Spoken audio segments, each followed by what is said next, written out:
Now, I know you read that title and you're thinking, the fuck do you mean an industry plant done right? But just hear me out here. Cortan Records, or better known as the label that created Jumex, quite possibly the most hated industry plant in recent memory, with numerous videos talking about him, his come up, and why it's all fake, sitting on the exact opposite end of that spectrum is a girl named Payday. Extendo clip, super thick like Paul Blart. Bougie ass bitch, got a manicure at Walmart. Tryna get a hit so I can knock it out the ballpark. Cheesier than cheddar, y'all are cornier than Hallmark. It genuinely took me by surprise when I found out they were both signed to the same label.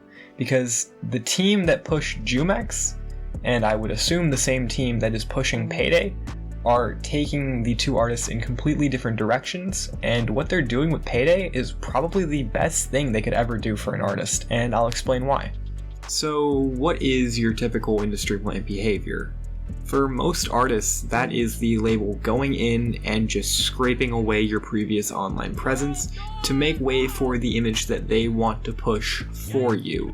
It takes a lot of the individuality and the creativity out of the artist and pushes them into this hyper-specific mold that the label wants to push. More often than not, trying to follow some already popular sound that's been blowing up. Now, for Payday, it's completely different, because what I found is, more than anything, they have tried to push her creative vision and just build upon what she already has to do their best to make sure she succeeds as the artist she wants to be. And I can say that pretty confidently because if you listen to this song from September of 2019 and compare it to something from her most recent project, well, you be the judge. You're so beautiful, you're so fucking great. I just wanna give you all my time. Nothing says I love you like a dollar sign. All I wanna do is make you mine. Give you all my quarters and my nickels and my dimes.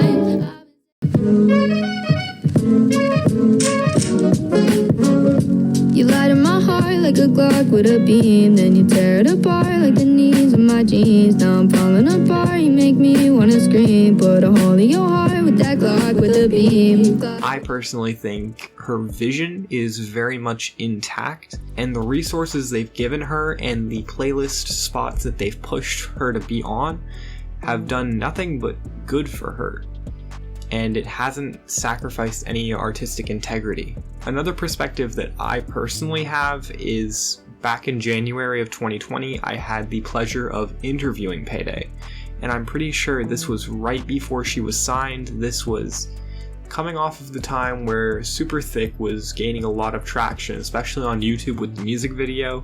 I'm pretty sure I was her first interview, and when I talked to her, her answers were very genuine, and you got a very good sense of what she was pursuing. Now, in that interview, I asked questions like, while some of your songs have a very fun and carefree energy, like Pokemon Lunchbox, other tracks like I Don't Cry carry themselves a bit more seriously.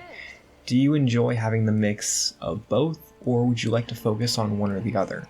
To which she responded with, as far as goofy bangers and serious bops, lately I've just been making music with the intent of making people feel something.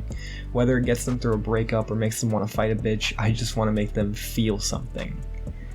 It's questions like these that kind of cement it in my head that she's following the same path that she's always wanted to follow, and the label is just helping her achieve that. Another question being, did you make the video for Super Thick all by yourself, and how did it affect the song's popularity? She responds with, the video for Super Thick was made by my homie and I on a shitty camcorder. It was fun to make and definitely boosted the plays of the song because the video is so entertaining. Like, it's shit like that that really highlights that she has the same attitude to making music now as she did then. I just wanted to highlight that Payday is a very positive example of signing to a label and using their resources to grow your own artistic vision, because there's just so many horror stories of signing and then just absolutely having to sell your soul. I just thought I'd share this like one good story. Thank you so much for watching.